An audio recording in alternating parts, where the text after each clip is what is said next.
She saw the death of millions during the Brother War. She felt the blood of her own sons and daughters as it seeped into her soil.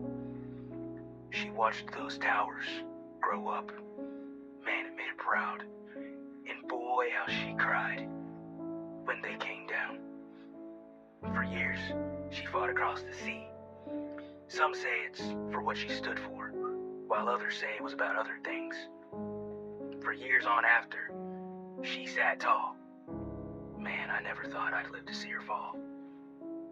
Hey guys, Clear Americano, also known as Jaw Reality, the real one, because I am a real one. I'm gonna post a link to my Minds blog page. Go there if you're interested in getting what I feel is some of the best Kratom Kraybot. There'll be a link on my Minds page. Anyhow, let's jump right into it. So, I never wished no ill will on Charlie Kirk, and I cried when he died. Literally shed tears. That being said, I never subscribed to anything that he did. He was after my time, after I was interested in all that kind of stuff. Like I've said before in prior videos, when I was watching stuff like that, it was Steven Crowder, Milo Yiannopoulos, Ben Shapiro, back before we all knew that Ben Shapiro was just a shill and nobody should be watching Ben Shapiro. I also watched people like Faith Goldie over on, Rebel Media, Tommy Robinson, people like that. Those were the people that I watched. That was the time that I was from, when I was deep in it back then. Like at the time of Charlie Kirk, I was just not about it anymore. I was just focusing on my family. And then Charlie Kirk got assassinated. And let me just say, with everything that's going on now, and people are speculating that, he may be alive and stuff, no, I hope to God that he's dead, because if he's not dead, that means that a bunch of evil things have gone on. It means that he was basically an extremely evil person, and not the good person that we all thought he was. And I would not want to wake up to that reality, okay? Because if he's not dead, it's going to shatter the whole conservative movement, the Republican Party. It's going to destroy everything. It's going to burn it right to the ground. So, if he faked his death, well, he never needs to show his face in the light of day, because Charlie Kirk died that day, September 10th, 9/11's Eve. Charlie Kirk died, and I hope he's dead in real life. It's tragic. I didn't wish for his death, but he can't come back to life. If he comes back to life, he's gonna mess up everything in this country. It's not just gonna mess up everything in this country, it's gonna mess up everything in the world. Billions of people saw what happened, and it was tragic for so many people. And if it wasn't true, and we find out it wasn't true, it's gonna break the world. So yeah, that's why I could say with my whole heart that I hope that he's dead, and I hope that he was the fighter for free speech, and the Christian that he claimed to be, and the person who wanted the best for this country and wanted his kids to grow up in a strong America, and not this evil person that would deceive billions for some dark agenda, for everything, all that's good. I hope that he's dead, and that he didn't fake his death, and where this is some type of weird conspiracy psyop that's going on to vie for power and put Candace Owens and Erica Kirk on the running to be president and vice president somewhere down the road, because I don't think it would be practical for them to attempt that in the next couple of years, like the next 3 years, whatever. I don't think, but it's like stupider things have happened. Ron DeSantis ran against Trump in the primaries. Ron DeSantis could have been where JD Vance is right now. Ron DeSantis could have been the vice president, but he decided to run against Trump in the primaries. Whoever advised him to do that not only should be fired, they should be stood in front of a firing squad and fired upon, because that was the stupidest thing that Ron DeSantis could have ever done.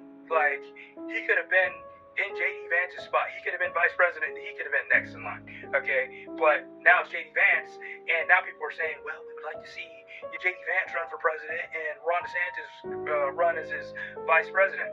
And if JD Vance plays his cards right, he's a shoo-in to win.